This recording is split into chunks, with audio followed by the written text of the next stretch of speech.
સુરતના કાપોદ્રામાં પાણી પીધા બાદ રત્ન કલાકારોની તબિયત લથડી હતી। કાપોદ્રા વિસ્તારના અનબ જેમ્સ નામના કારખાનામાં 50 રત્ન કલાકારોને પાણી પીધા પછી ઝેરી દવાની અસર થઈ હતી। મળતી માહિતી મુજબ કોઈ અનાજમાં નાખવાની સેલ્ફોસ નામની દવા પીવાના પાણીના ફિલ્ટર પ્લાન્ટમાં ભેળવી દીધી હોવાનું સામે આવ્યું છે।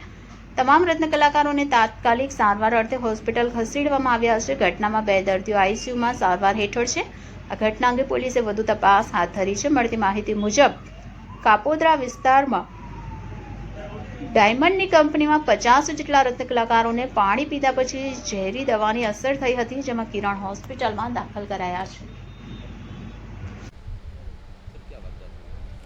आज कापोद्रा पुलिस स्टेशन के विस्तार में मिलेनियम कॉम्प्लेक्स में अनब जेम्स नाम की जो कंपनी है, उसमें सुबह कुछ लोगों ने कंप्लेन किया पुलिस स्टेशन में कि ऐसा घटना हुई जिसमें एक पानी की टंकी में किसी असामाजिक तत्व ने सेल्फोस जो पॉइजनस सब्सटेंस होता है उसका पैकेट फाड़ के डाल दिया था।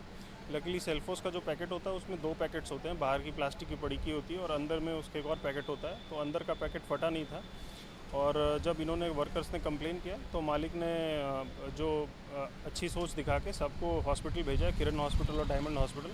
और अभी तो किसी की जान माल की हानि नहीं है और लेकिन ये काफ़ी सीरियस घटना है और इस पर हम तपास कर रहे हैं। फॉरेंसिक्स की टीम भी हमने बुलाई है। अभी सीसीटीवी फुटेज हम देख रहे हैं और जो भी जिसने भी किया हो उसके खिलाफ हम गुनाह दाखिल करके कड़क कार्रवाई करेंगे।